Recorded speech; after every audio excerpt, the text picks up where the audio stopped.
अस्सलाम वालेकुम वरहमतुल्लाहि वबरकातुहू। कैसे हैं आप सब? आई होप आप सब बिल्कुल ठीक होंगे। अल्हम्दुलिल्लाह से मैं बिल्कुल ठीक हूँ। एक तो मेरा ये नकाब बार बार आँख में जाता है। आज मैं आप लोगों के साथ जो मिरेकल स्टोरी शेयर कर रही हूँ उसके स्क्रीनशॉट आपको स्क्रीन के ऊपर दे रही हूँ ताकि आप लोग अच्छे से उस चीज़ को समझ सकें, ताकि आपको ये ना लगे कि मैंने मन गढ़ंत कोई मिरेकल स्टोरी कहीं से लाकर आपको सुना दी। ये मिरेकल स्टोरी मेरी ही सब्सक्राइबर की है जिन्होंने मुझसे काउंसलिंग ली थी और ये बहुत ज़्यादा परेशान थी। इनके पेरेंट्स बहुत ज़्यादा परेशान थे क्योंकि इनकी ये शादी बिल्कुल टूटने के कगार पे थी। हस्बैंड ने और ससुराल वालों ने बिल्कुल मना कर दिया था इनको ले जाने के लिए और ये दिन रात रोती थी और बहुत ज़्यादा परेशान हो गई थी और शौहर बिल्कुल भी राज़ी नहीं थे, ना बात करते थे और ना इन्हें लेने आते थे। और यहाँ तक कि इनके पेरेंट्स को भी कह दिया था कि मैं नहीं लेने आऊँगा। यहाँ पर मैं स्क्रीनशॉट दे रही हूँ इस मिरेकल स्टोरी के। चलिए मैं भी पढ़ती हूँ और आप लोग भी पढ़ें। शमा लिखती हैं, अस्सलाम वालेकुम आपी, मैं आपके बताए हुए हर चैलेंज को एक्सेप्ट करती थी और तहज्जुद भी पढ़ती थी और नमाज 5 वक्त की अल्हम्दुलिल्लाह और तहज्जुद में सूरह यासीन सूरह बकरा भी पढ़ती थी और दुरूद शरीफ भी पढ़ती थी, इस्तग़फ़ार भी करती थी 5000 कभी 6000, मैं काउंटिंग इस्तग़फ़ार करती रहती थी बस। और आप ही आपने जो मुझे दुआ बताई थी रब्बना हबलना वाली और साथ ही साथ मूसा अलैहिस्सलाम वाली, ये दुआ भी पढ़ती थी। ईशा के बाद सूरह इखलास वाला भी मैंने वजीफ़ा किया है। यहाँ पे इन्होंने दुआ लिखी है, ठीक है। दुरूद शरीफ की मन्नत जो आपने कहा था वो भी हमने माना और आप ही अल्हम्दुलिल्लाह अल्हम्दुलिल्लाह, अल्लाह का लाख बार शुक्र है कि मेरी दुआ कबूल हो गई। और फिर लिखती हैं कि मेरे शौहर मुझे 7 तारीख को लेने आ रहे हैं और वो मुझसे अब अच्छे से बात भी करते हैं। आप ही, मैं आपका एहसान कभी नहीं भूल पाऊंगी और आप ही, कभी मैं नमाज भी नहीं पढ़ती थी और आपकी वीडियोस देखने के बाद अपने आप को मैंने बिल्कुल चेंज कर लिया है और अल्लाह के इस नेक रास्ते पर चलकर मुझे बहुत सुकून मिला है। आप ही, मेरी तलाक की नौबत आ गई थी। उन्होंने मेरे अब्बू से बोल दिया था कि नहीं रखेंगे हम आपकी बेटी को, लेकिन आप ही, मुझे अपने अल्लाह पर भरोसा था और मैंने हिम्मत नहीं हारी और आप ही आपके बताए हुए हर चैलेंज करती थी। आप ही, आपका बहुत बहुत शुक्रिया।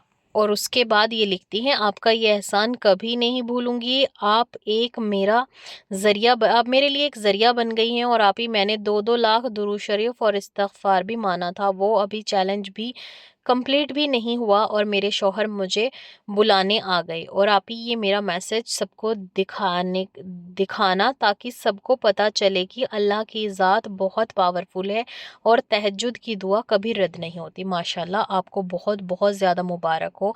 वैसे तो मैंने पर्सनली भी इनको बोल दिया था और देखें मैंने यहाँ पर ना अपनी वीडियो भी इनको शेयर की हुई है इंस्टाग्राम के ऊपर और ये रिसीव हुई है मुझे इंस्टाग्राम के थ्रू, क्योंकि मैं हमेशा अपनी काउंसलिंग्स जो भी होती हैं इंस्टाग्राम के थ्रू लेती हूँ। लेकिन यहाँ सिर्फ मैं आपको इतना बताना चाहती हूँ कि काउंसलिंग लेने से कुछ नहीं होता। काउंसलिंग तो सिर्फ और सिर्फ ज़हनी और मेंटली पीस के लिए होती है। अगर आपको अपने रब पर यकीन है तो आपकी दुआएं वैसे भी कबूल हो सकती है। अल्लाह पाक पर यकीन होना चाहिए और आप जो भी पढ़ रहे हैं वो सिर्फ अल्लाह को राज़ी करने के लिए पढ़ें। इस्तग़फ़ार, दुरूद शरीफ कुछ भी हो, सिर्फ उसको इस नियत से करें कि जो भी मैं पढ़ रही हूँ, कर रही हूँ, अल्लाह की रज़ा के लिए कर रही हूँ। या अल्लाह, अगर तू राज़ी हो गया तो ये इंसान क्या है, इंसान तो वैसे ही राज़ी हो जाएंगे।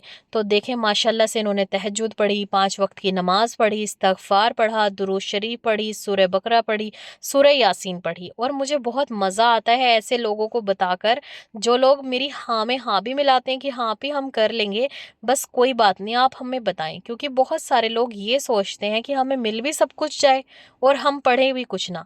देखें, बिना पढ़े भी आपको सब कुछ मिल सकता है, मैं इस चीज़ को डिनाई नहीं कर रही, क्योंकि अल्लाह ताला जिसे चाहे दे सकते हैं। लेकिन जब आपके पास वक्त ना हो और आपको लगे कि आपका रिश्ता ख़त्म हो रहा है या फिर आप के पास कोई ऐसी चीज़ जो आपको इंस्टेंट चाहिए बस 1-2 महीने के अंदर, तब उस टाइम अपनी पूरी जी जान लगा दो, अल्लाह ताला से सच्ची तौबा करो। इस्तग़फ़ार तौबा का ज़रिया है, तौबा करो और फिर अल्लाह ताला से मांगो। फिर देखो कि अल्लाह पाक आपको कैसे नहीं देते।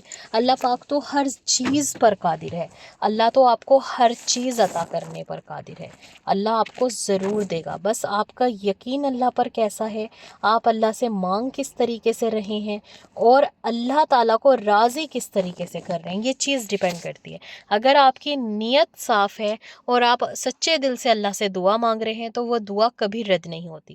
اچھا، مجھے ایک کمنٹ آتا ہے ہر بار، کیا وظیفوں کا اثر الٹا بھی ہوتا ہے اور کسی کے اوپر ہوا بھی ہے؟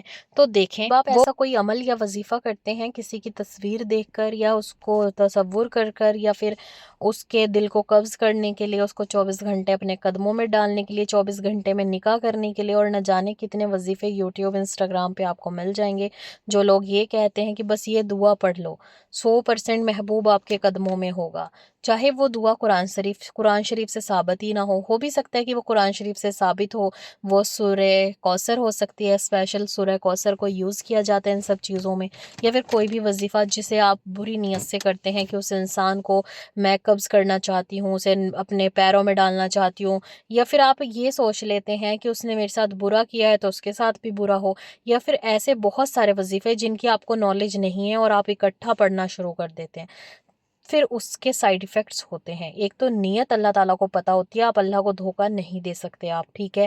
اگر آپ اپنے دل کو بھی دھوکہ دے رہے ہیں نا، اپنی ذات کو بھی دے رہے ہیں، لیکن آپ اللہ تعالیٰ سے کچھ نہیں چھپا سکتے، اسے سب چیزیں پتہ ہوتی ہے۔